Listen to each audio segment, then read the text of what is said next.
Chapter 1161, Section 161, a blue system panel, materialized before him as if on a thought.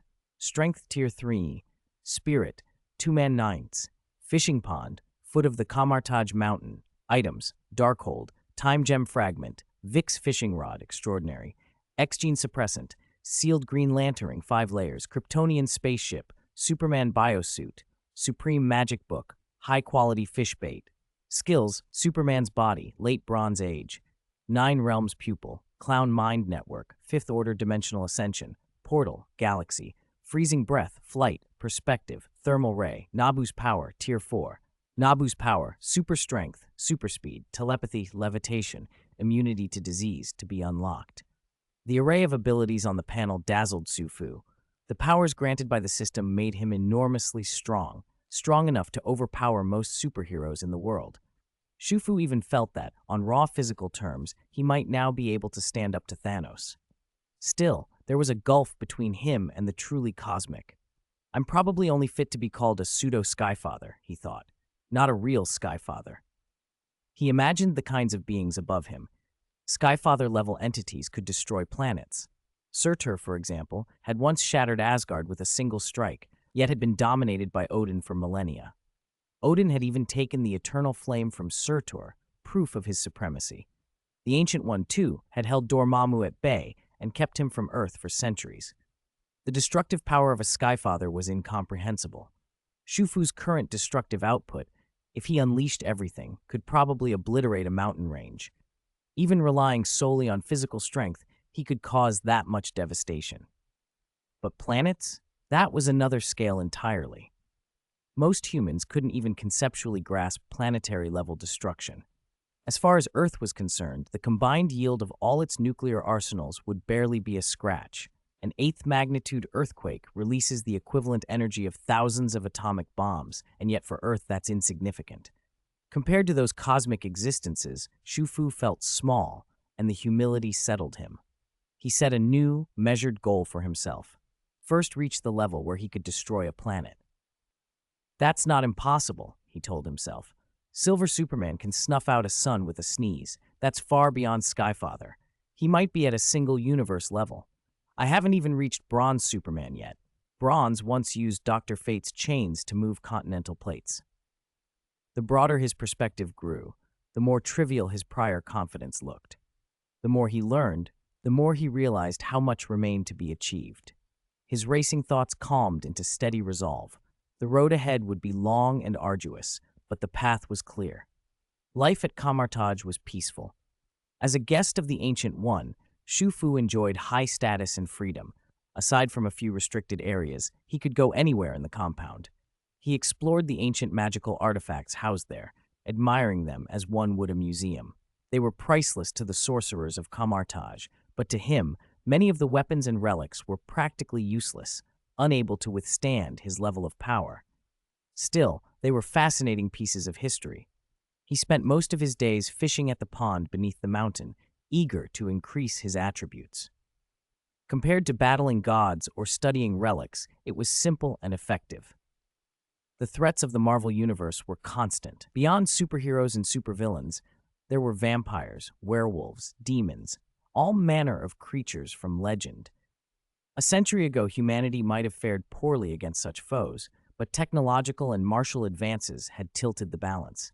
Humanity had entered an era of civilization and science that reduced many of those threats to manageable problems. Organizations like S-Healed dealt with much of it, and places like Kamar-Taj handled the rest. Shufu felt fortunate to be sheltered among the sorcerers, to have time to grow stronger and to plan his ascent. The thought of beings who could alter reality with a thought, fifth-dimensional entities, multiversal gods, kept him grounded. He had to keep improving, step by step. Destroying a planet would be the first milestone. Beyond that lay levels he could hardly yet imagine. But for now, he would hone what he had, fish at his pond, and prepare for the long climb ahead. Chapter 162, Section 162, Kamar-Taj was dealing with a string of difficult problems. Loki's invasion, dimensional breaches, and other disturbances. Most of the senior sorcerers from the headquarters weren't here. They were all handling crises out in the world. Shufu hadn't seen several familiar faces: Mordo, Wang, any of the usual senior magicians. He'd come mainly because the system's fishing pond in Kamar-Taj had refreshed. That was his reason for being here. He was about to go fishing when a pair of junior magicians sent to escort him arrived. "Mr. Shu, the Ancient One requests your presence." "Lead the way," Shufu said after a pause. "What does the Ancient One want with me?" "How should we know his thoughts?" one of the apprentices replied. "You'll find out when you get there." Shufu was thoughtful. He hadn't intended to get mixed up in Kamar-Taj politics. He'd come for the pond. Whatever the Ancient One wanted, he decided he would refuse. He'd been through enough deception to be careful. If the Ancient One had designs on him, he'd count that as the Ancient One's misfortune. The apprentices led him through the citadel. As he walked, Shufu observed the bustle around him. Something felt off. The number of magicians in Kamar-Taj had grown noticeably. Many were new faces he'd never seen. They moved with urgent purpose, their expressions harsh. When some of them noticed him, they paused with strange looks before hurrying away. Even when he kept his powers restrained, Shufu was good at reading people. He could remember faces and attitudes. If his impression was right, Kamar-Taj had suffered some incident, and these magicians seemed to think it involved him. "This system is really good at stirring up trouble," Shufu muttered. Even so, he stayed calm. He wasn't afraid of conspiracies. Unless the Ancient One intended to kill him, what could even the assembled magicians do? He followed the apprentices to a large, ancient hall in the center of Kamar-Taj, the place where the council met to decide major affairs. He'd visited before, but this time the mood felt different. At the door, the apprentices stopped. Shufu walked in alone. The hall was full of magicians, all eyes turning toward him. The Ancient One occupied the head seat. Faces ranged from angry to indifferent. Some barely looked human in their detachment. Shufu narrowed his eyes and walked forward without greeting. "Ancient One," he said, "why have you summoned me?" Before the Ancient One could reply, a magician rose from his seat. "How dare you be disrespectful in front of the Ancient One?" he snapped. Shufu glanced at him coolly. "Who are you?" "I'm a guest invited by the Ancient One. What right do you have to question me?" The man answered, affronted. Shufu bristled. Even if he were a guest, the man's tone was insolent. Worse, the Ancient One had allowed this. He'd come to Kamar-Taj to fish, not to be insulted. The room stirred. The magicians who had been eyeing Shufu with suspicion became openly hostile. "Far too arrogant," someone hissed.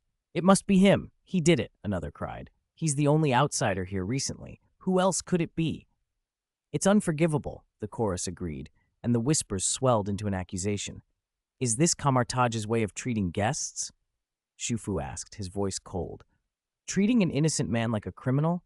I don't know what happened here. Why are you blaming me? Where is your evidence?" "It's only you who's been here as an outsider recently," the man who'd spoken before said loudly.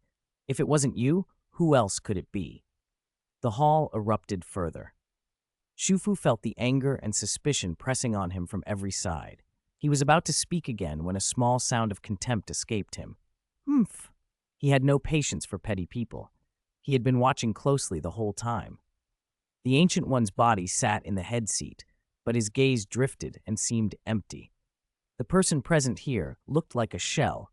The true presence, the soul and awareness of the Ancient One, seemed to be somewhere else. Otherwise, those mages wouldn't be so bold.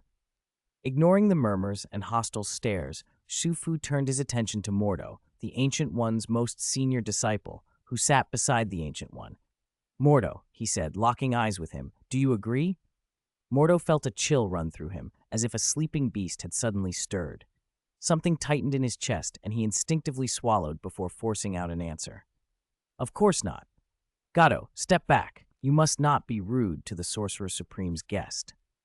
Mordo spoke sharply to the other mages, then softened his tone. "Please forgive us, honored guest. There has been a grave incident at Kamar-Taj. The library was destroyed, and several of our brethren died in the battle. The loss has shaken everyone. They acted in haste and in grief. I beg your pardon. We will make amends. We have also summoned those suspected of involvement." Shufu narrowed his eyes. He already understood why the mages were so distraught. The Kamar-Taj library wasn't merely a place of books. For them, knowledge was sacred, more cherished than life itself. To see that sanctuary destroyed was like watching a temple desecrated. Still, Shufu refused to be cowed. "Someone just treated me like a criminal," he said coldly. "Do you condemn people on the basis of accusations alone, without proof?" "It was a misunderstanding," Mordo began, earnest and defensive. "Please calm yourself. If it were up to the Ancient One, he would speak with me directly," Shufu cut in. "Do I need you to use such methods?" He spoke with the quiet confidence of power. If the Ancient One wanted something reasonable, he knew the Ancient One would grant it. Mordo and the others had seen Shufu's strength. To them, he was a force that could lay waste to Kamar-Taj if unchecked. Mordo had no desire to be reckless. Instead of searching for an outsider, Shufu continued mildly, "You would do better to look among your own." Mordo bristled. "What do you mean? Just look for who isn't here." Shufu's voice was level but pointed. "On a day like this, every mage should be present. If someone is absent, why?" Mordo's face drained of color. He glanced around. Several senior mages once composed had become suddenly pale. Indeed, there was one notable absence. Caecilius, the Ancient One's other disciple, and perhaps the most promising of the younger generation, was not there. He would never have skipped an event like this. The realization passed between them like a current. Those who had been in the outer room were dismissed, and after the crowd thinned, Mordo looked at his peers with an expression he couldn't quite hide. "There were too many people earlier," he admitted hesitantly, "and I didn't say it then, but Mr. Shu may be right. This might have been done from within." A few of the Grand Magi bristled. "Mordo, have you lost your senses?" one snapped. "You would believe the words of an outsider over your own? It is impossible for anyone to betray Kamar-Taj." The sentence trailed unspoken, because while none had dared to betray Kamar-Taj while the Ancient One ruled, fear and grief could make even the unthinkable seem possible now. Chapter 164, Section 164. The Ancient One was not the kind of leader to accept accusations at face value. "When I say this, it's only natural that we can't rely solely on Mr. Shu's words," Mordo said in a deep voice. "Have you noticed that Caecilius is missing? So what if he's not here?" Wong responded, non-committal. "It's plausible he simply didn't make it back in time." "He did return to Kamar-Taj, yet I didn't see him all day yesterday," Mordo pressed. "This morning, there was an incident in the library," Hamir added. "And the library is saturated with magical energy. Are you still going to deny that?" They did not want to believe it, but the facts left them little choice. Caecilius was the most likely culprit behind the disruption. Shufu, by contrast, appeared to have nothing to do with it.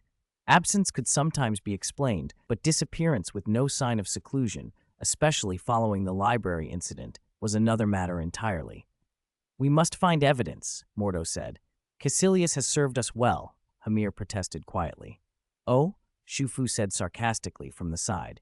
Several of the other senior magicians reddened with embarrassment. "Mr. Shu, we were wrong to suspect you. Please forgive us," they said, bowing and speaking with exaggerated contrition. Mordo dropped into a 90-degree bow. "When the Supreme One returns from her astral projection, we will admit our fault," he promised sincerely. Shufu didn't look at Mordo. He turned to the Ancient One and asked, "Has she been like this for long? Does her astral projection usually take so long?" "It's true this time is a bit longer than usual," Mordo answered, trying to reassure him. "But there's nothing wrong. If the Supreme One were in danger, she would warn us. Please be at ease, Mr. Shu." Shufu glanced at the empty space where the Ancient One usually manifested. "I hope you apprehend Caecilius soon." With that, he turned and left. It wasn't without reason that the magicians of Kamar-Taj had suspected Shufu. Although the library incident hadn't directly involved him, his presence had upset long-standing tensions.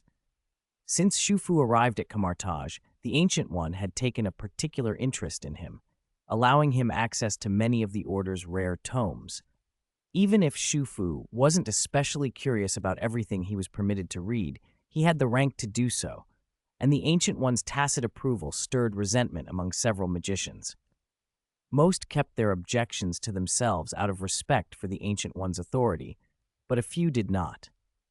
Caecilius, whom Shufu had come to suspect of disloyalty, was one of the disgruntled. Caecilius had long chafed under the Ancient One's restrictions. Ambitious and impatient for power, he had been repeatedly denied access to certain books. While he had managed to conceal his dissatisfaction for a time, bowing to the Ancient One's prestige, Shufu's arrival widened the rift. The very books Shufu could read were those Caecilius had been forbidden, and Caecilius could not bear it. His bitterness flared into open defiance.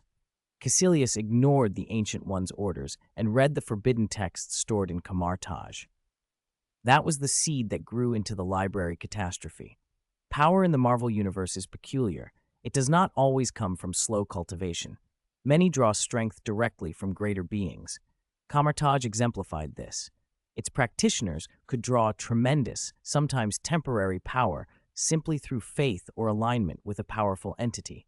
Caecilius's hunger for power and for understanding the true nature of the world made him especially vulnerable to such an influence. Dormammu, the dark, malevolent being from the dark dimension, preyed on that vulnerability. Dormammu's power flooded Caecilius, occupying him utterly and raising his strength to a terrifying level. Dormammu is an entity capable of devouring worlds. Even a fragment of his power is beyond mortal comprehension. With that infusion, Caecilius suddenly became the most formidable force within Kamar-Taj. What shocked the Ancient One, and what she had not anticipated, was that her own disciple could fall so far. Caecilius, now empowered and reckless, turned against her.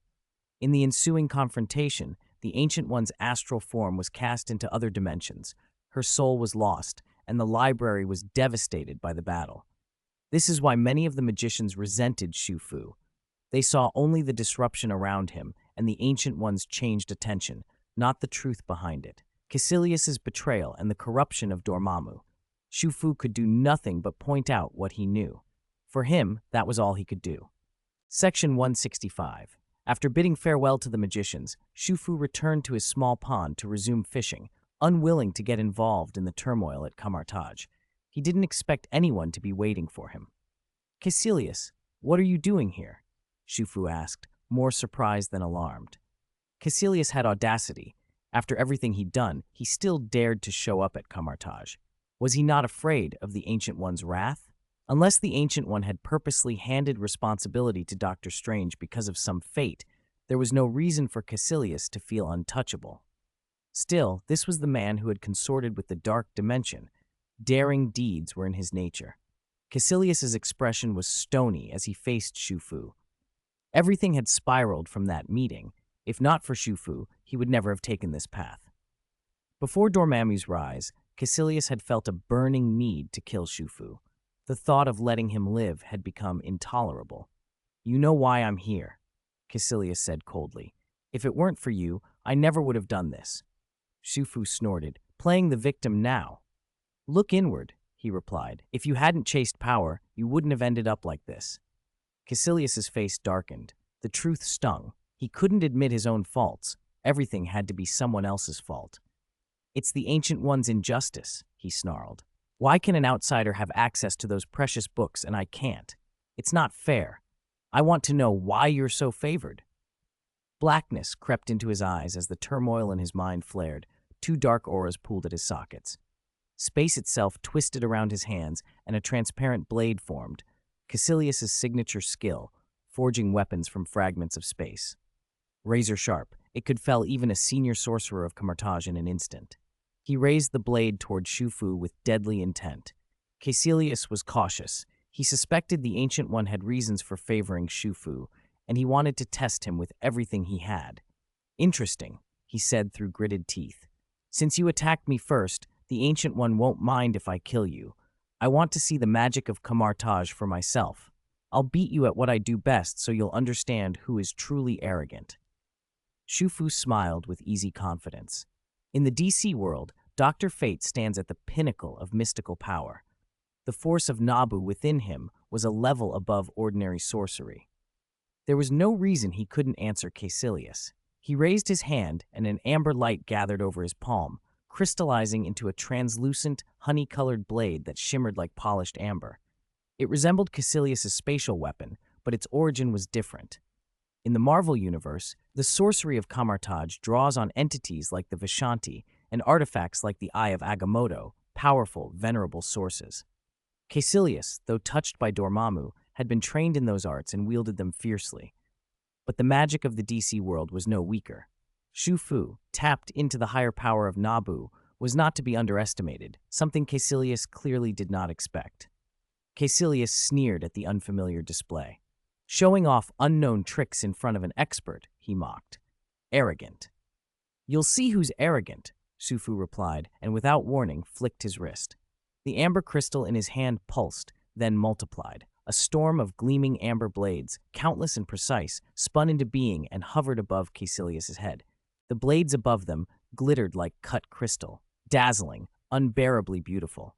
They might have been carved from golded glass or some flawless gemstone, but Caecilius felt no beauty in them. Every hair on his arms rose. It was an instinctive warning. His expression snapped hard. Hands moving in a blur, he summoned a massive golden shield above his head. Runes danced across it, intricate and humming with ancient power. Power once claimed to be enough to take a planet's measured blow. Shufu narrowed his eyes, curious to test it. He pressed down with a hand. The sky filled with swords, countless translucent blades falling like a cold crystal rain. They did not pulse with a roaring aura. They looked fragile, ordinary even. Yet the pressure they brought to bear on Caecilius was crushing. He poured everything into his shield, trying to withstand the onslaught. The blades cut through like something alive. Crack! Crack! The so-called indestructible barrier bowed and split as if it were glass. These were not ordinary weapons. They were the weapons of Dr. Fate, the power of the Order Lords.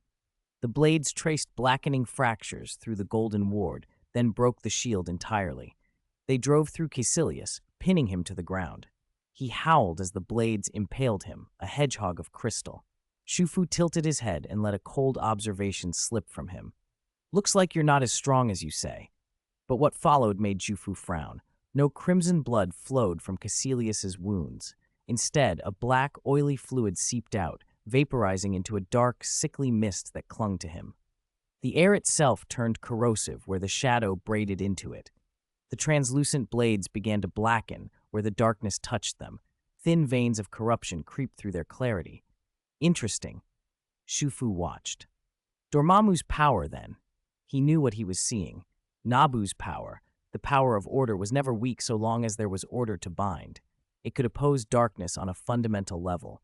But Dormammu was a devourer of worlds. His corruption warped the very fabric of other magics. Shufu's own mastery, impressive as it was, could not be expected to be immune to such a force. The gap between a planet-devouring entity and even a skilled mage was enormous. Careful not to let the corruption spread, Shufu flicked his hand and dispelled the transparent blades. The black mist dissipated where the blades had been. Caecilius's wounds knitted themselves closed with alarming speed. He rose from the ground, dripping oil and scowling, eyes full of arrogant triumph. "See?" he sneered, voice thick with exultation. "This is the true power. With this power I am immortal. I am invincible." Shufu's mouth tilted in contempt. He had not even used his full strength, and yet he refused to be impressed by Dormammu's seductive gift. The dark power fouled more than it fortified. It gnawed at the wielder as surely as it bolstered him. Shufu had no desire to be smeared with that rot. Caecilius bristled. He was proud and easily insulted. The repeated disdain made his temper flare.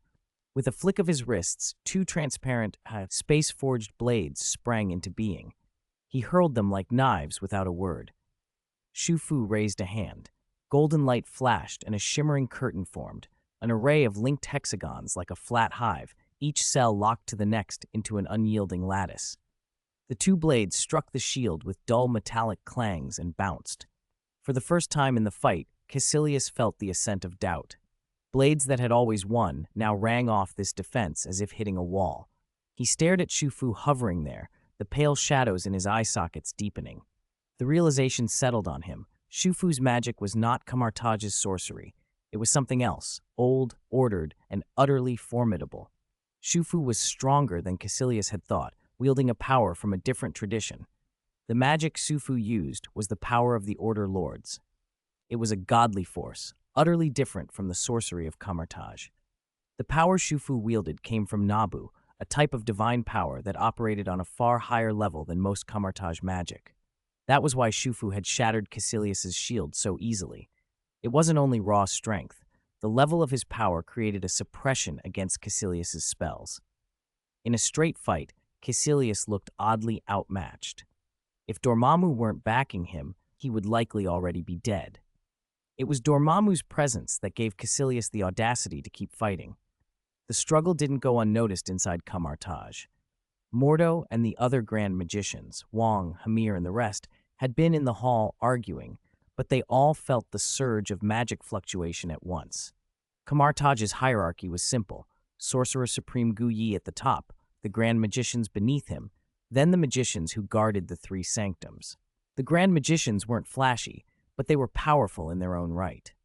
Wong, for example, had once torn into the abomination and had nearly killed Black Dwarf of the Black Order, proof of the level they could fight at. If one divided power in the terms of the wider universe, the Grand Magicians would sit just a notch below the pseudo-Skyfathers. Yet combat wasn't always about raw rank. Kamar-Taj's sorcery was strange and extreme. In capable hands, it could unleash terrifying results. Every magician there was full of potential. The ripples from the battle were so strong that none of them could ignore them. Mordo and the others fell silent. Powerful magical fluctuations. "Someone is fighting near Kamar-Taj," Wong said, incredulous. "This isn't from any of our practitioners," Hamir added, eyes narrow with curiosity. "Someone's even using our style of magic," Mordo said, "but it isn't ours at all." Wong's expression hardened. Even if those fighters were far beyond the world, they shouldn't have treated Kamar-Taj so dismissively. "We should go see," he said. Mordo nodded and led the way. He traced a sigil, and a golden portal opened. The group stepped through and emerged outside the temple. What they saw left them stunned. At the foot of Kamar-Taj Mountain, by a small lake, a pillar of golden light shot up from the ground. It wasn't a single beam, but a curtain, a latticework of hexagonal, hive-like amber crystals arranged into a towering wall that stretched up and seemed to meet the sky. Caecilius was trapped inside, darting back and forth, throwing spells that struck the amber barrier and vanished without leaving a trace. The Kamar-Taj magic that normally carried weight there seemed impotent against it. Mordo, Wong, and Hamir exchanged alarmed looks. "What kind of power is this?" "So strong," Hamir breathed. He had been studying arcane systems for years and had never seen anything like it. "This isn't any order magic we know of." "No wonder the Supreme brought that young man here," Mordo murmured as he spotted Shufu hovering in the air above the barrier. Shufu's presence radiated a power far greater than theirs. Mordo's brow tightened. As far as he knew, Shufu should be a mutant. Why did he command such divine strain? It didn't make sense. Their arrival didn't interrupt the fight. Caecilius remained frenzied, eyes hollow as though some oil-black fluid leaked from them and dissolved into a spreading dark aura. His voice was rapturous. "Your magic is strange," he shouted toward Shufu. "If I met you earlier, I might have followed you, but now I follow a greater truth. I have found it. I serve the true one." "Truth?" Shufu's smile was cold. Since when did Dormammu become the truth? Caecilius's fervor only intensified. "You don't understand his greatness. You cannot fathom him." Shufu's lip twitched. Dormammu was a colossal force. He had consumed entire worlds, devoured civilizations as if they were meals, but to call him truth was absurd. Compared to the great ancient powers like the Vishanti, Dormammu was something else entirely. Caecilius's blind worship made him seem pitiable. "You're being disrespectful," Caecilius snarled. "You don't know what it is to bow before the true power." "Is that so?" Shufu said, voice flat. "I doubt it." He let his gaze sweep over Caecilius, over the black oil pooling in the other man's eye sockets, and then beyond, toward the place the dark presence emanated from. "Let's see whether this so-called great being can spare you." He raised his hand. The amber lattice held Caecilius in place, but Shufu's power coursed outward in a different key. The hexagonal wall began to glow from within, its surfaces lighting up with crystal-clear amber fire. A deep vibration rolled through the plane as golden light tightened and pulsed along the lattice like breath being drawn into a lung. The sound was low and resonant, as though the earth itself was responding. A translucent crystal with a faint amber tint shot out from the hexagonal lattice of the giant structure, flying straight for Caecilius. "Petty tricks," Caecilius sneered and raised his hand. A transparent blade formed in his palm, and he met the hexagonal amber shard head-on. That he could react in time to block something that fast showed Caecilius was no pushover. Sufu only smiled and flicked his hand again. Thousands of hexagonal cells flared to life, the golden barrier resolving into a vast honeycomb. Countless amber beams coalesced and fired. Caecilius's face hardened. One strike he could parry, but not this barrage. He turned and forged a ring of red shields around himself. The crimson aura shimmered with a strange black undertone. Black, web-like veins crawled across his cheeks as the power seeped into him. He was drawing on everything he had. Shufu didn't hold back either. With a thought, the hex crystals launched, each core glowing with a murderous amber light. They were not only razor-sharp and blindingly fast, but packed with devastating power. When the amber shards slammed into Caecilius's red barrier, they didn't simply shatter. Each impact detonated like a miniature sun. Mushroom clouds erupted in rapid succession. A dense curtain of amber light hammered the center of the field. With thunderous detonations, the ground took the brunt, white gold explosions blossoming outward. The little fishing pond where Shufu had stood vaporized under the onslaught. Soil liquefied into blistering magma as the unleashed energy chewed through the earth. Mordo and the others outside stood frozen, mouths open. Caecilius had embraced the darkness, no surprise there. But what on earth was Shufu? Even if Caecilius had been infused with Dormammu's power, who would have expected an attack like this? It left nothing but ruin. Mordo shaded his eyes against the glare, stunned. Shufu's magic was terrifying. It had evaporated a lake and turned solid ground into molten rock. Not even Kamar-Taj's most potent spells, he thought, could produce this level of destruction. Only the Sorcerer Supreme might be able to match it. No wonder the Supreme treated Shufu with such deference. This kid actually had real power. Under this attack, Caecilius must be dead, one of Mordo's companions muttered. No one could survive that, another added. Even the rings of the living tribunal, Mordo thought grimly, would be useless against this kind of suffocating energy. They could be evaporated out of the world along with everything else. As the blinding light began to fade, Mordo strained to see the field's center. Where magic had seared the earth stood a boiling red ocean of lava. Suspended above it, a semicircular globe of black mist hung like some corrupt moon. Mordo's pupils narrowed. The black sphere thinned and contracted, and from its center, a shadowy, pitch-black figure resolved, no trace of the man who had stood there moments before. When the mist dispersed, Caecilius reappeared. He hovered above the lava, eyes now utterly black and unreadable. He regarded Shufu with an unreadable, cold calm. "So what if your power is strong?" he said. "His is stronger. You can't touch me. And I also possess this infinite, endless power." Caecilius' voice boomed. Black mist churned around him like storm-tossed waves. "Bosatsu thunder!" He slammed his palm into the ground. Dazzling golden lightning, centered on him, spread outward. The earth trembled. Cracks spidered across the surface, and molten rock split open. Black-lined lightning raced along the fissures, ripping the ground apart. The landscape felt blasted by a detonator, torn into chaos. That thunder carried an indomitable force as it surged outward and struck the golden shield Shufu had raised. Boom! The impact sent a massive tremor through the barrier. Shufu only extended a hand. The huge golden ward held firm against the shock. "Interesting," Shufu said, watching Caecilius closely. "Kamar-Taj's magic does have its merits." He studied the Dark Sorcerer. "But Dormammu's power dominates you. You are no longer a sorcerer of Kamar-Taj." Caecilius's face was split by a fanatical grin. "You see it," he hissed. "I wield the power of a great being. My strength is beyond imagining. Your shield means nothing. Sooner or later I will crack your tortoise shell and offer you to the great Dormammu." He raved as if stripped of reason. If there had once been a hint of Caecilius's own will left, it was gone now. He had become a puppet. Shufu watched with a heavy unease. Power from the Marvel Universe was not granted lightly.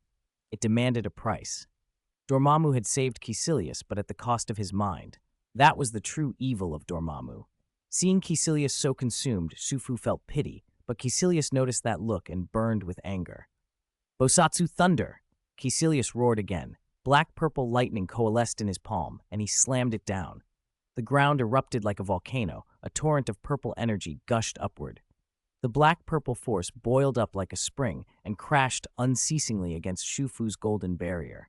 Darkness spread from the impact like oil. Dormammu's origins were ancient. He had existed since the early days of the universe. Through the power of his race, he had claimed the dark dimension and become a terrible entity. Over eons, he had devoured countless worlds. Earth was next. Only the Ancient One and the protective sanctum magic surrounding the planet kept Dormammu from acting openly. Corrupting Caecilius was a vital step in his scheme. Through Caecilius, Dormammu could reach Earth, so he poured into him without hesitation. Almost limitless power surged through Caecilius. The ground beneath him turned into a black fountain that spewed solidified, inky energy. The dark flow hardened and struck Shufu's shield again and again. Shufu felt it like a crushing tide, wave after wave of corrupting power, each blow heavier than the last.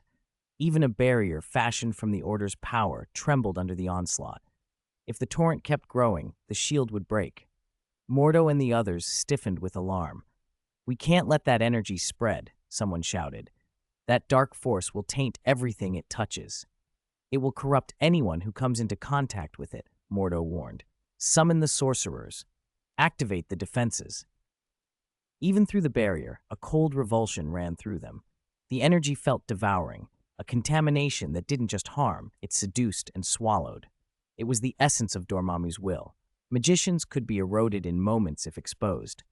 Caecilius floated above the churning black sea of power, its solid mass rising and falling like ocean swell beneath his feet.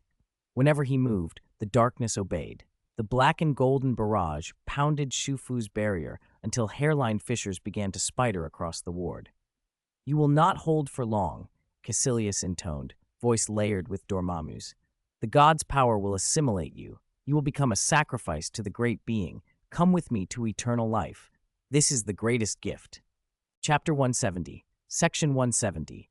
Caecilius's voice grew increasingly fanatical.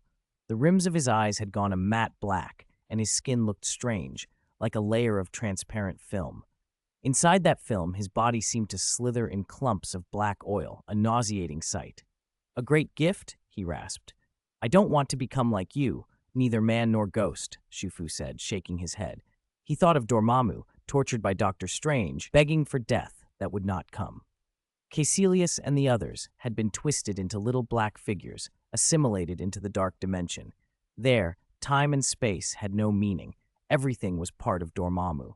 Only a handful of the unchosen kept any independent consciousness. Shufu did not want that so-called gift. With a flick of both wrists, amber light flared to life on his arms, as if two bracelets of crystal had appeared. He rose into the air, power spilling from his hands. The space around them bent and changed. Hexagonal, translucent crystals formed, refracting the light. Under Shufu's control, the environment melted and reformed. The lakeside scenery dissolved, and in an instant they were somewhere else, no longer the Himalayas, but an oasis in ancient Egypt, two pyramids looming in the distance. "What is he doing?" someone whispered. "Space transfer?" "No, that's not it. This is the mirror dimension." Mordo let out a sharp breath. He could feel that the space they were in had already changed. It was no longer ordinary reality, but a special dimension outside of it. The surrounding scene could be called an illusion, but it could also be solid. In all of Kamar-Taj, perhaps only the Sorcerer Supreme could drag so many people into another dimension. Could this young man before them already be on that level? Mordo stared at Shufu with a mixture of shock and dread. Shufu paid him no heed. Kamar-Taj had its mirror dimension, a pocket battlefield outside conventional space, and as a sorcerer of Dr. Fate's caliber, Shufu naturally had the ability to use such a dimension. Compared even to comparable Marvel magics, his power was staggering. Caecilius, stunned, grew furious. If he unleashed massive dark energy, he could not only defeat Shufu, but also corrupt Kamar-Taj. But Shufu had simply pulled them into another dimension. Caecilius's plan to beat him, flee, and then destroy the sanctums was suddenly far more difficult. "Damn you," Caecilius snarled. "To hell with you." He raised both hands. The dark power at his command swelled like an ocean. Two colossal fists of shadow erupted, smashing toward Shufu's energy shield. The amber barrier, straining, couldn't hold the assault. Crack! It shattered like glass and dissolved back into raw energy. With its collapse, Caecilius's dark power was unleashed without restraint, surging outward like a rampaging tide. A terrible black aura rolled forward, and everyone nearby recoiled. Mordo and Wong flashed back, putting distance between themselves and the blast. Shu Fu extended a hand. Two translucent crystal walls sprung into being, halting the torrent of dark power that gushed from Caecilius. "Die!" Caecilius bellowed. "My power is endless. You can't stop me." His arrogance filled the space. Surrounded by the dark ocean of his power, he seemed to grow enormous, every motion carrying crushing force. "Endless," Shu Fu sneered. He shifted, and a duplicate of himself peeled away. One became two, two became four, four became eight. Soon 8 identical Shu Fus hovered in the air, closing around Caecilius. The amber light coalesced into beams in Shu Fu's hands, condensing into intricate runes. Each of the 8 figures positioned a mirror-like device before them. "Let's see if you can block this," Shu Fu said, a smile at the corner of his mouth. 8 white beams stabbed toward Caecilius. Their energy flashed brilliantly, and the dark aura Caecilius had left in the air was vaporized where the beams passed. Caecilius tried to resist, throwing wave after wave of shadow to counter the attack, but the beams kept burning through the darkness. Caecilius's power was vast, yes, but the Lords of Order drew their strength from order itself. As long as the scene was not absolute chaos, Shu Fu could tap enormous reserves. The mysterious mirror-like device on his chest flared, amplifying his output. The emitted energy of the Order surged. The 8 beams lit up the dimension with blinding brightness. The dark energy around Caecilius had no defense. It was steadily erased by Shu Fu's radiance. Caecilius was formidable, but he was being melted away under the onslaught of ordered light. Section 171. Relying on Dormammu's power, Caecilius had effectively leapt to Skyfather-level strength. Yet because that power was granted by another, it could never be equated with Shu Fu's. Dormammu's gift was temporary augmentation. Shu Fu's strength came from a higher order lord. The outcome was plain to see. If Dormammu's energy weren't inexhaustibly pouring through Caecilius, he might already have been vaporized by the divine force around them. "Still pretty tenacious," Shu Fu said, faint amusement in his voice. "But it's only a death struggle." He smiled, then his body trembled as his main form separated from his phantom. With a flick of his hand, amber light coalesced out of nowhere, a control device manifesting and locking over Caecilius, restraining him. Another gesture, and countless crystals formed above Caecilius's head, merging as runes within them aligned into a flawless structure. Under Shu Fu's will, a crystal sword more than 10 meters long materialized. It glowed with amber fire that seemed to burn endlessly within its core, radiating a terrifying aura. "Die." Shu Fu spoke the single word and reached out. The enormous blade in the sky slammed down. The long sword carried a staggering force as it descended. Caecilius looked up, struggling. "You won't kill me." Darkness surged from his feet like a living thing, coating him in a writhing black oil. The golden restraining shackles Shu Fu had placed about him began to corrode, slicked by that blackness. Caecilius roared, a sound no longer quite human, and thrust his hands upward. Space itself tore. 2 crimson rents opened above him, spitting a foul, red light and a stench of evil. When he withdrew his hands, Shu Fu was startled. They were not human anymore. Each had split into dozens of tentacles that quickly thickened and lengthened. In moments, each hand bore 9 dragon heads. 18 enormous dragon mouths opened and roared, spitting flames of every color. Thunder, ice, shadow, and other deadly attributes spewed in jagged torrents toward Shu Fu. "Hell devils," Mordo hissed in fury. "This is forbidden at Kamar-Taj. These are dragon beasts from hell," he warned. "Their power is terrifying." He reminded them how Dr. Strange once used such creatures to absorb the energy of 6 infinity stones, a testament to how dangerous they were. Shu Fu did not flinch. He recognized them. As the multi-attribute assault screamed toward him, he was already gone, vanishing in a flash of light and shadow to appear high above them, out of harm's way. He brushed his palms, and the enormous sword he'd raised to kill Caecilius split into 18 blades. "Go." He flicked his fingers. The 18 swords tore through the air and drove into the dragon heads, pinning each beast to the ground. Black ichor gurgled from the wounds, stinking of corruption. The blades themselves began to corrode under the creature's foul energy. Shu Fu's attack was being eaten away. If he did nothing, the dragon beasts would heal. He would not allow that. Forming a complex set of hand seals, Shufu released a cascade of intricate runes that rose and linked in the sky. The symbols spun and locked, and a vast hexagram of light expanded above them until it covered dozens of meters of air. Spear of Order. When he spoke the 4 words, Mordo and the others below felt their souls quake. Their bodies went numb, as if gripped by an invisible noose. The hexagram blazed, and from its center a golden spearhead coalesced. A colossal spear of patterned energy closed into being within the circle. The sight forced Mordo and the others to their knees, a sudden, involuntary awe and remorse tightening their chests. Caecilius and the pinned dragon beasts fared worse. A keening of anguish escaped them as they collapsed. Judgment, Shufu said, his face solemn, elevated like a god bearing the authority of the order. The golden spear descended. All who saw it bowed their heads. Time seemed to stutter, an instant stretched like an eternity. The spear touched down, and in the moment it struck, every sound in the world stopped. Chapter 172, Section 172. The Ancient One was a Skyfather-level powerhouse. As Sorcerer Supreme, she was one of the strongest beings on Earth, a hegemon not just on the planet, but in the wider universe. Watching her casually tear off a huge chunk of the Death Star core made her strength unmistakable. Shufu was pleased. That metal was one of the rarest in the Marvel Universe, and the Ancient One had just handed him a sizable piece. Her apology had been sincere and carefully phrased. "Find an opportunity to forge yourself a weapon with it," she had said. "Materials like this are hard to come by," Shufu thought. Coming to Kamar-Taj was the right move. Aside from the troubleless trip, he'd only had to take care of Caecilius. He'd come away with great gains. Even ignoring other rewards from the system, that chunk of Death Star core alone justified the journey. The only possible downside was offending Dormammu, but in a universe full of villains, offending one didn't always amount to a real problem. All in all, this mischief-making system had finally paid off. He picked up his gear, left the guest room, and headed down the mountain.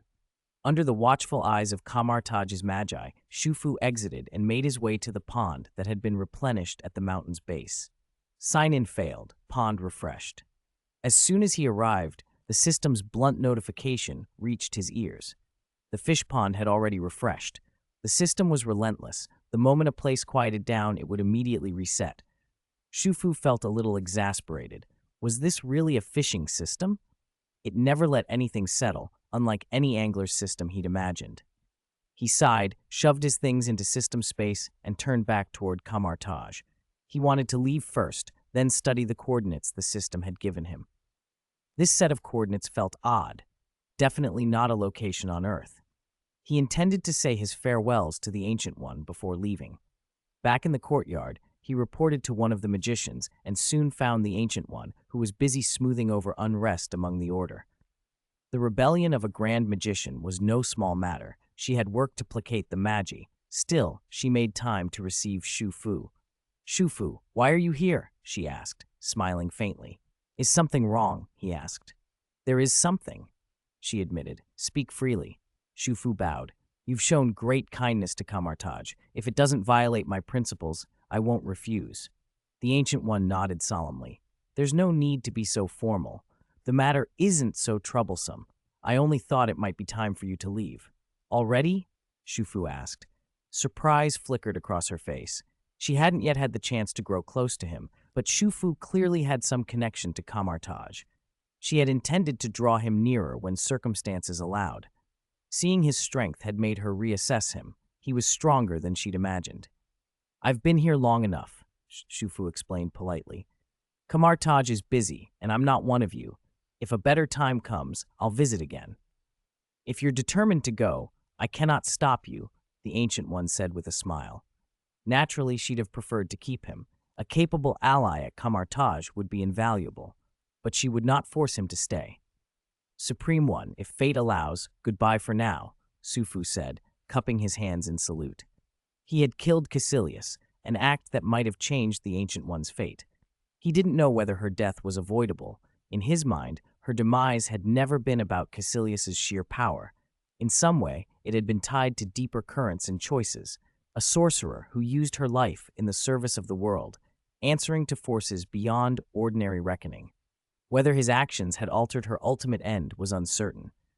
The Ancient One was, in Shufu's view, one of the few true heroes in that universe, someone with the means to do harm who chose instead to sacrifice herself to protect the world.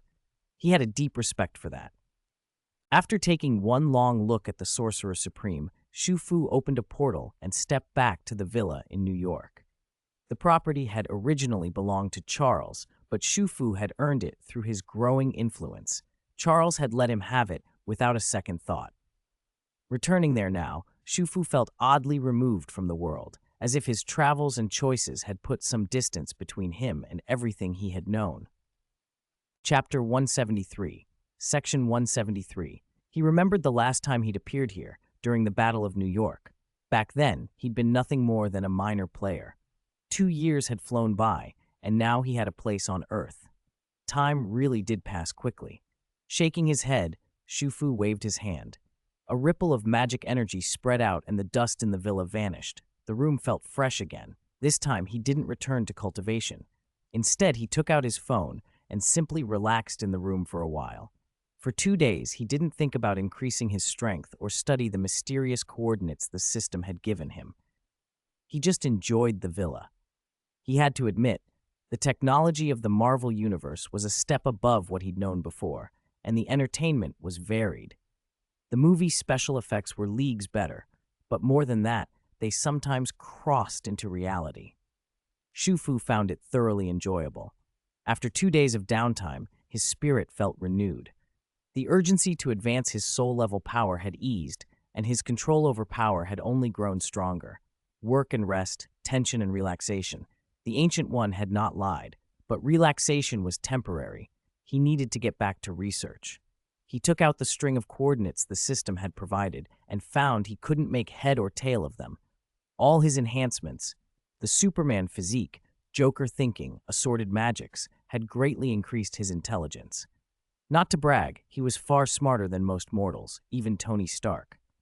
But knowledge doesn't just download into your head because you're clever. No matter how high his IQ, these coordinates were incomprehensible. He could tell at a glance that the coordinates did not point to any location on Earth. Whether they described a planet, a comet, or some other object in the Marvel cosmos was anyone's guess. The system's refusal to give a name drove him crazy. "The system is really troublesome. Why can't it at least give me a name?" he muttered, rolling his eyes. He understood why the system used coordinates. The Marvel Universe was enormous. Even fans, knowing where the Soul Stone or the Power Stone were, felt the impossibility of finding anything without precise data. Just the solar system alone stretched across dozens of astronomical units, billions of kilometers. The universe made that look like a speck of dust. Without specific coordinates, finding a single world was like finding a grain of sand in the ocean. He needed someone who could map those coordinates. There was only one person he trusted to do it: Tony Stark. Among the people he knew, Tony was the only one with the astronomical knowledge and computational ability to convert obscure coordinate strings into a real location. Their relationship wasn't close, but they were acquaintances, and Shufu had saved Tony's life a few times. A favor was owed. He spread his mental power across New York. Not at Stark Tower, he deduced. It ought to be at Avengers headquarters. Tony's life was a magnet for chaos. His mansion had been blown up. Stark Tower had been taken over by Loki. With S.H.I.E.L.D.'s dissolution, many agents had been left jobless. Tony had invested in building the enormous Avengers compound upstate, beside a lake north of New York, partly to give people work. Shufu opened a golden portal with a gesture and stepped through. In the next instant, he was standing at the entrance to the Avengers compound. He rang the intercom and connected to Tony's feed. "Shu?" Tony's face appeared on the screen, startled. He hadn't expected Shufu at his door. He set down the armor piece he'd been holding and stared. "You're not about to make me beg to come inside, are you?" Shufu asked. "Of course not, my friend. Come on in." The door opened. "Mr. Stark, welcome to Avengers headquarters." A pleasant female voice chimed in Shufu's ear. "Friday." Shufu nodded and shifted into a phantom-like form. The next second, he was already inside the compound. "Whoa! Oh my God! How did you just get in here?" "Are you Peter Pan?" Tony yelped, clearly startled, and couldn't help shouting. Chapter 174, Section 174. That's not my problem. It's your reaction speed that's too slow. Shufu smiled. I don't think my speed is slow. Tony Stark shrugged. You're just abnormal. Come, sit down. Tony sank into the sofa and poured a glass of wine for Shufu. What brings you here? He looked up at Shufu with mild curiosity. He didn't expect Shufu to drop by just for small talk. People don't visit without a reason. I need your help with something. Shufu nodded. What is it? Let's be clear. If it's too difficult, I might not be able to help. Tony studied him carefully. Shufu was powerful. Requests for help tended to be complicated. But don't worry, you'll definitely be able to help with this. I need you to calculate some data. Shufu got straight to the point and handed Tony a USB drive. This is from the system. It's a recording of a celestial body, somewhere in the universe. I need you to calculate its exact location and mark it in a way humans can understand. Tony produced a tablet and started examining the files. Friday, help me calculate this so-called planet. His AI answered almost immediately. Tony took a sip of red wine. Shufu raised an eyebrow. So simple. How hard can this be? Friday can handle this kind of computation. Tony grinned confidently. You came to the right person. Shufu watched him a moment. What were you doing before I arrived? Tony's face tightened. Shufu couldn't help but tease. You weren't researching some armor to restrain me, were you? Like the Hulkbuster. Tony's expression froze, then tried to smooth it over. No, of course not. I was just working on my suit. His voice sounded strained. Even without great powers of observation, Shufu could tell Tony was lying. If you ever do make an armor to restrain me, I wouldn't mind seeing it, Shufu said slowly. I'd like to know whether anything you build could be stronger than me. Tony's smile grew even more forced. Absolutely. Definitely. Analysis complete, Friday announced. Tony exhaled. Let's see the results. He scrolled through the data on the drive. His expression shifted from confidence to puzzlement. How could this be? A week later, on an unknown planet. Shufu rubbed the back of his neck, stood, and scanned the surroundings. The landscape felt familiar and wrong at the same time. Where is this? He recalled sending the new coordinates the system had given him to Stark for analysis. Stark had compared them with the AI and star charts from the wreckage of the starship left over from Thanos' first invasion of New York and produced a viable interstellar route. I remember, Stark's navigation map detoured to the wormhole past Pegasus, and then... How had he ended up here? He scanned the area and found no sign of the ship he'd been traveling in. Then he realized the system had been cloaking him. Monday, come online. Monday, the custom high-tech spacecraft AI Shufu had acquired from Stark and adapted with his own technology and methods, responded. He had even given it the name Monday. In short, it predated Stark's Friday in design, and given Shufu's current abilities, even if the ship were destroyed, Monday could be restored. Master, Monday reported, the fallen star system should be planet PB527. However, several star charts showed deviations. This is likely due to energy overload and accumulation at the time, which warped the space-time coordinate axis. The exact stellar shift still needs to be confirmed. Section 175 Monday projected a holographic image and said to Shufu, no need to verify further. Where this is doesn't matter anymore. Shufu felt the shift in the air. He raised his left palm and pointed at the sky. From his fingertips, clusters of star-like, shimmering light gathered.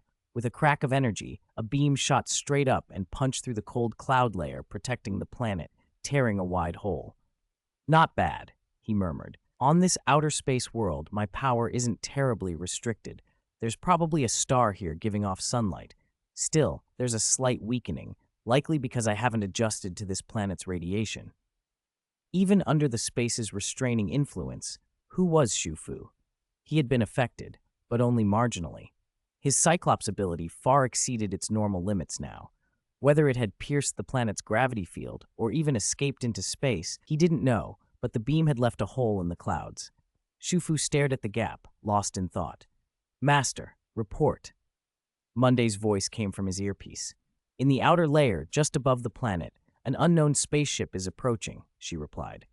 It appears damaged, possibly being forced to crash. Shufu cracked a smile that didn't reach his eyes. There really is a damaged ship. Could it be the one my Cyclops hit? Far below, the damaged vessel tumbled through the hole, trailing a thin protective film as the atmosphere began to eat at it. Flames licked in blue and scarlet from its damaged thrusters, and it cut a long streak of green across the sky like a falling meteor. Inside the ship, a strange, familiar lineup shifted nervously. One woman, two men, a raccoon, and a large tree. Drax the Destroyer sat like a boulder in the corner, naked and tattooed. Rocket, an armed, mutated raccoon, clutched a laser rifle nearly as big as himself. Groot, still in his full adult form and taciturn, loomed behind them. The woman was Gamora, the Zehoberai assassin, and at the controls sat Peter Quill, Star-Lord, half mischief, half hero, the man who loved to dance at the wrong moments. The engines and several systems are 70 to 80% damaged, Rocket reported. We're close to losing structural integrity. We'd have been dead already if this were a normal return, Gamora said. She moved to the ship's center and fixed the others with a hard look. Rocket, get to the rear engine and patch it. Whatever you have that works. Drax, swap with me in the co-pilot seat. Star-Lord's on another one of his whims. Don't count on him to be useful. Quill, still holding a portable display, frowned as he studied energy signatures. This sequence is odd, he said. It's not the same radiation as before, but it doesn't scream treasure either. But we should check it out, he added, unable to hide the curiosity lighting his voice. Gamora knew that tone. He'd seen something exotic and wanted to poke it. She pressed a dark green button on the cabin wall. A silver pillar rose from the floor, and atop it floated a sphere studded with flickering lights. Quill and the others watched as her reflection shimmered in the orb. She placed her palms against it, and tendrils of pale green energy flowed into the sphere. Whatever she was doing, it was a diagnostic or a stabilization ritual, something precise and practiced. Above the planet, Shufu watched the ship's descent. Monday, wearing a flowing scarlet garment that only partially concealed her figure, stood beside him. Her eyes glowed faintly as she monitored their approach. Master, I've identified the occupants, she reported. 3 people, 2 men and 1 woman, and 2 unknown creatures. Preliminary analysis suggests one of the men is an Earth human. Shufu nodded slowly. An Earthling traveling the stars shouldn't be an unknown back home. Monday's eyes sparkled. I know exactly who they are, she smirked. Let's give them a rough landing for free. Shufu strode casually across the planet's surface, interested despite himself. An Earthborn traveler in the middle of this outer system raised questions he wanted answers to. 1 woman and 2 men made sense, but 2 unknown creatures? That set his curiosity sharper. As Monday finished, her brow suddenly furrowed. The scarlet fabric around her stirred as if caught in a wind that didn't exist. Her expression tightened, eyes narrowing, as she sensed something else approaching through the breach she had not expected. Huh? Monday frowned as it watched the red-tinged spaceship falter in the sky. Master, this ship is odd, it said. Shufu, who had taken Monday from Stark and upgraded it with a number of special ability templates and even a small spacecraft interface, squinted up. It shouldn't be physically blocked from the surface, he mused. So why did it lose power, and yet still manage to deploy a shield that resists our energy? Monday pushed at its limits and focused its power on the ship's barrier, but the shield held. Its expression hardened. It raised a hand and pointed at the vessel hanging a few thousand feet above them. If you won't come down willingly, then taste a hard machine landing. With that, Monday clenched its fist toward the ship. A moment later, a dark aperture, slightly larger than the opening Shufu had ripped through the clouds earlier, snapped into being beneath the speeding craft. Star-Lord, Gamora. Drax the Destroyer, at the controls, stared in disbelief as the black hole appeared. What the hell? This is the planet's surface. How can there be a wormhole? Gamora, still straining in combat, looked down at the sudden hole with mounting alarm. Her fiancé, who had been calculating mass spectra, saw it too and shouted, Gamora, brace the shields! Before anyone could react, the ship plunged into the hole. Darkness swallowed them for an instant, then light returned, and a violent impact shredded the hull. The ship erupted in a roar of metal and fire. Star-Lord Peter Quill, Gamora, Drax, Rocket Raccoon, and Groot were thrown free into the open air. They landed on a vivid green plain. Peter braced Gamora against him. She looked utterly exhausted, as if every last reserve had been spent. Rocket was already spitting sparks, small flames licking from his paws as he burned away ash and dust.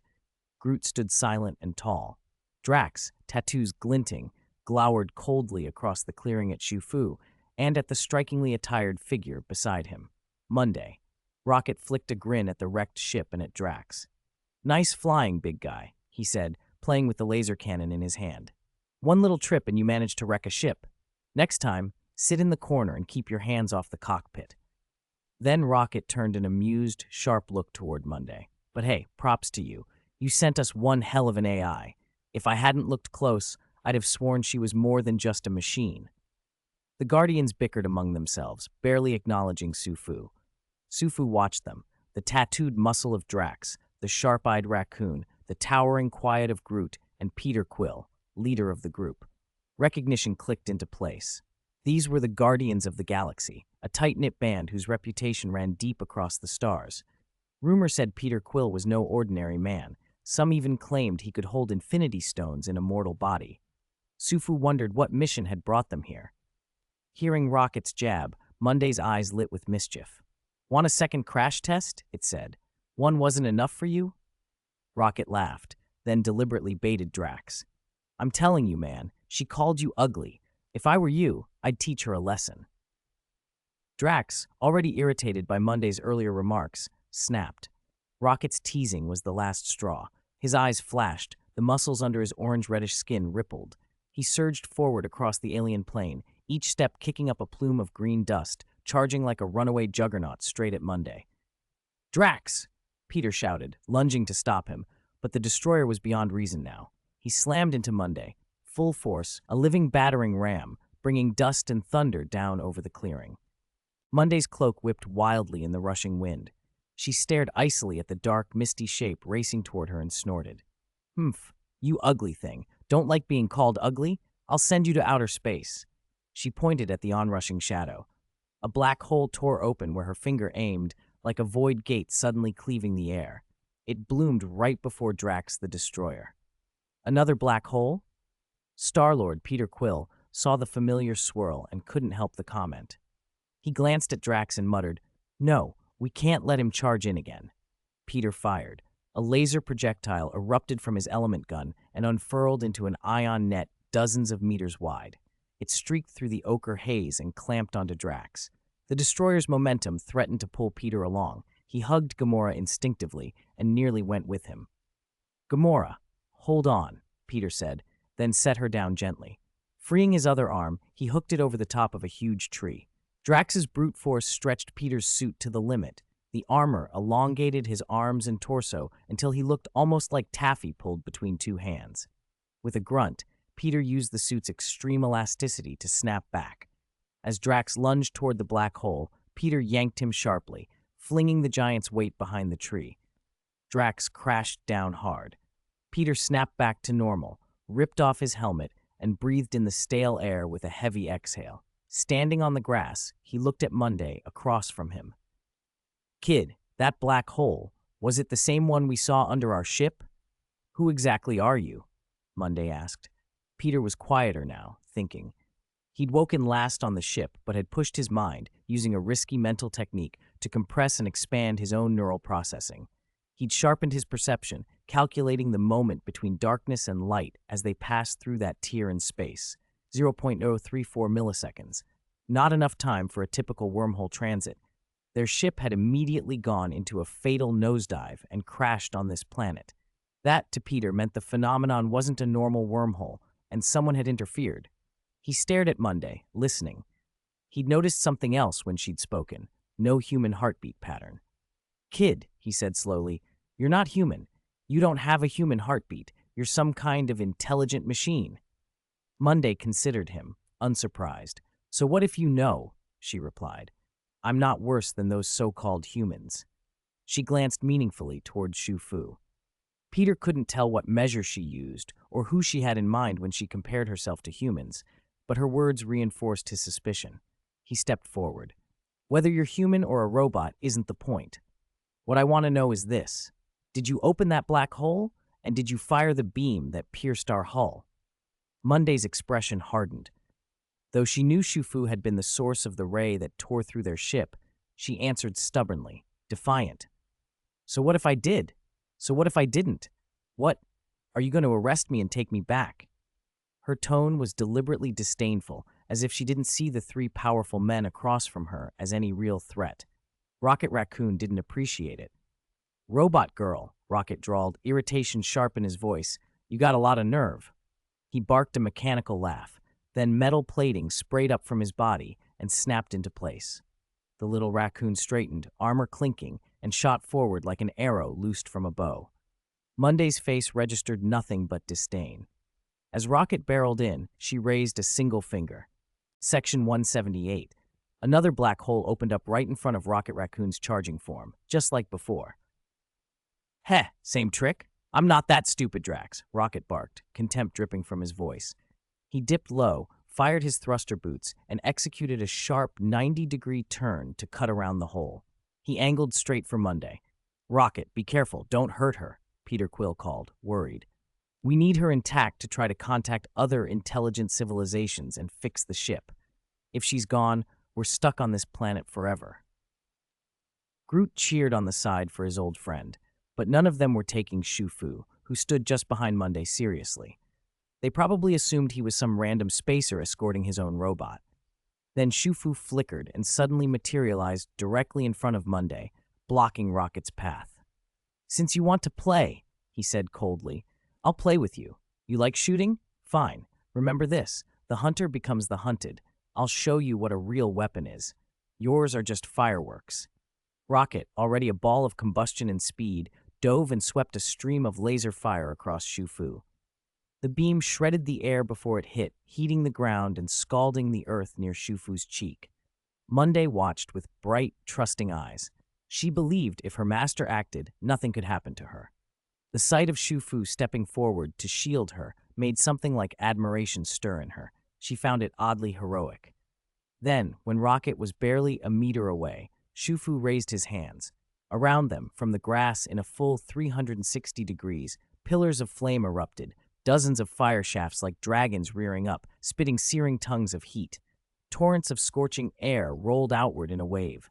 Even Drax, who had just staggered up from the ground 100 meters away and was rubbing his head, was slammed back down by the blast. Rocket was struck by the colliding pillars and blown out of the sky. For the first time, even though he could ignite his whole body, he felt completely overwhelmed, as if those fire dragons were going to swallow him. Peter, sheltered inside a faint protective aura and bracing Gamora as she crouched low, stared in surprise. Even from inside their field, they could feel the heat sweep through. He looked at Gamora and said with worried frustration, Gamora, undo it. It's okay now.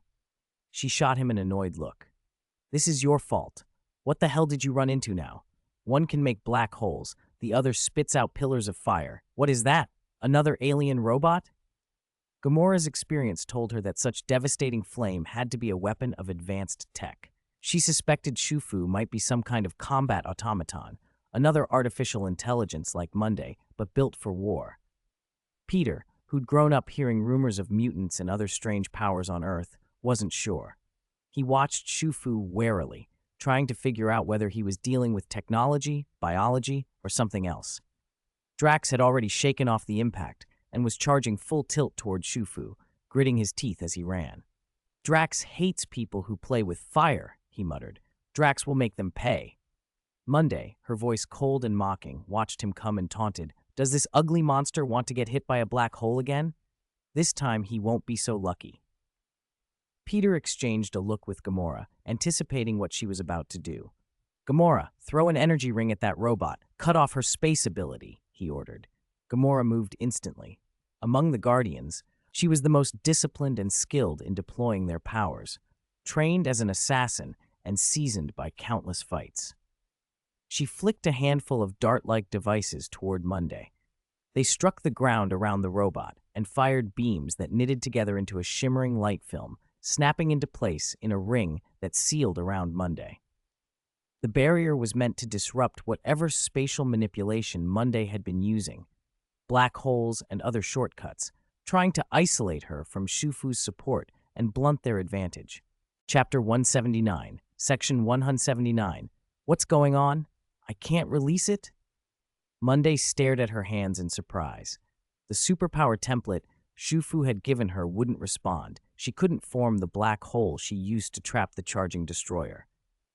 Do you think you can hold me like this? She snarled, gritting her teeth as she tried to gather energy. Shufu watched Gamora, the cosmic assassin, intently from the side, then spoke to Monday with a thoughtful smile. You should go back first. I haven't trained in a while. Let these guys keep me company while I warm up. He hadn't expected Gamora's ability to be so effective. It had isolated Monday's power from communicating with the outside world, which explained why she couldn't use the template properly. Still, Sufu knew she was close. If Monday kept accumulating energy, she could break free. He was more curious to test his own recent training and to see how he measured up against the Guardians of the Galaxy. All right, Master.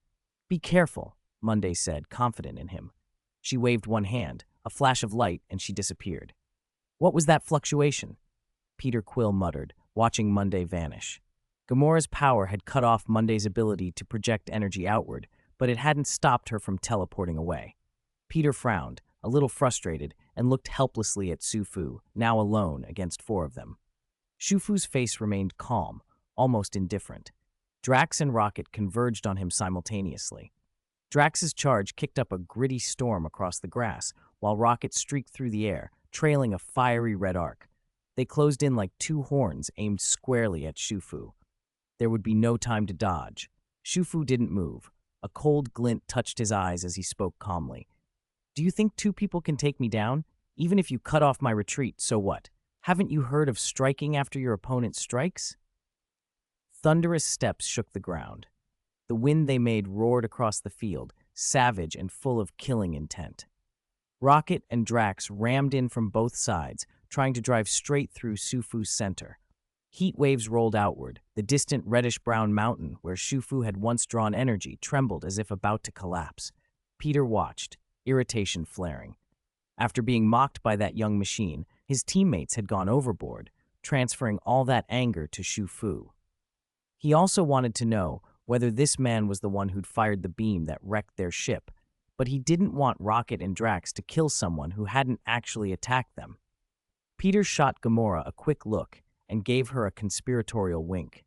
The situation was too urgent to try to ensnare them with his laser net as before. He needed her to intervene. Gamora understood at once. She lifted her hand toward Shufu, and as the pressure of the attack hit, a faint energy shield snapped into existence around him like a struck golden bell, ringing out crisply. Shufu glanced at Gamora and Peter with a playful smirk. Not bad. This is interesting. Then he shifted his stance, barely moving his left foot. He looked them over slowly and said, When have I ever needed help from someone weaker than me? Actually, the one who needs help isn't me. It's your side. Don't think two people make a match for Shufu. With that, he slammed his left foot down. A visible shockwave rippled out from the point of impact. The energy barrier that Gamora had formed shattered like glass, dissipating in an instant. Shufu turned to face Drax, ignoring Rocket. You're not a destroyer, he said contemptuously. You're just a hollow show. Now let me tell you what a destroyer really is. Then he vanished. Rocket, streaking through the air, and Groot and the others on the ground froze, startled. Shufu had simply disappeared from the lawn directly beneath them. Section 180 boom. Shufu suddenly appeared and sprinted straight toward the hulking figure racing off to the side. In an instant, he smashed into Drax the Destroyer like a meat grinder. He wasn't trying to dodge. He meant to meet the tattooed giant head-on. Rocket Raccoon, hovering in the sky, had already slowed to watch. He mocked Drax constantly, but because of that, he knew the big man better than anyone on the team. Drax might look simple, but his strength and the thick tattoos that covered his body were monstrous. Even Rocket, a genetically modified raccoon, had never imagined anyone that powerful. A few times when Rocket had pushed his teasing too far, Drax had chased him. If Rocket hadn't had quick reflexes and small size, Drax might have smashed him and the whole ship in one punch. So Rocket couldn't understand why this young man, who didn't look like much either, would try to match strength against Drax. Bang! Before Rocket could finish that thought, Shufu collided with Drax. What left Rocket speechless was the result. The smaller man did not get tossed aside. Instead, Drax, who had every advantage in size and raw power, was sent flying. Like a roller coaster car shot to a peak, Drax was hurled high into the sky. Sufu landed lightly on his feet as if nothing had happened, glanced at the three of them, and watched Drax still floating.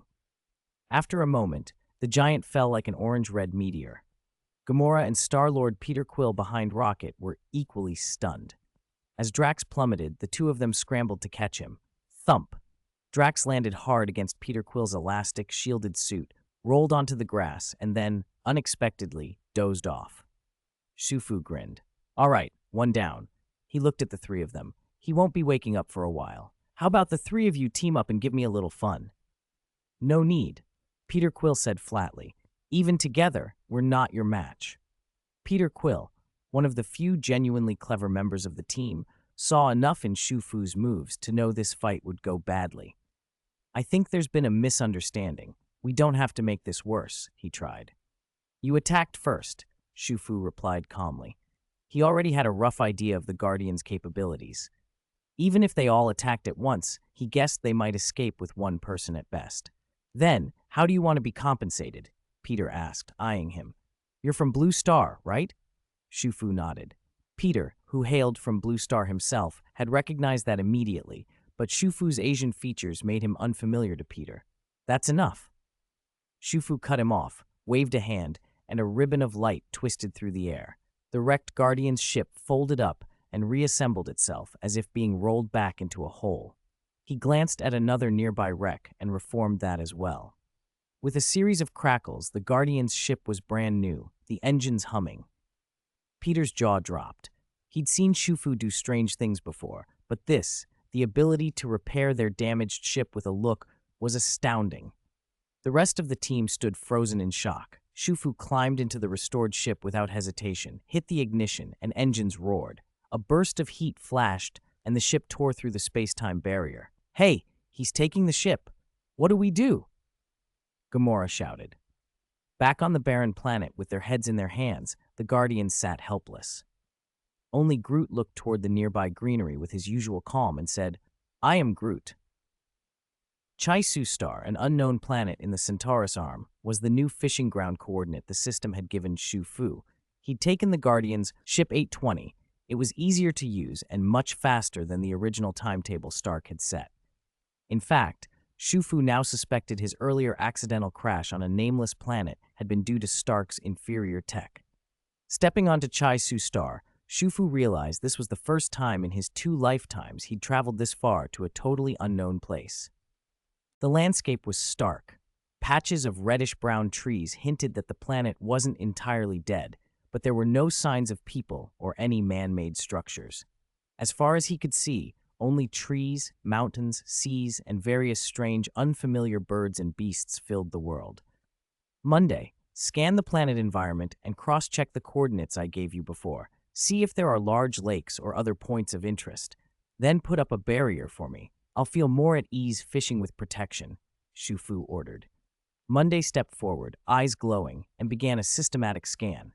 After a moment, the AI reported, Master, there are no signs of civilization on Chaisu Star as a whole. Life is primarily carbon-based. At a macroscopic level, biodiversity is approximately 1.73 times that of Blue Star. There are several large lakes matching your coordinates. I will deploy a protective barrier around the proposed fishing area now.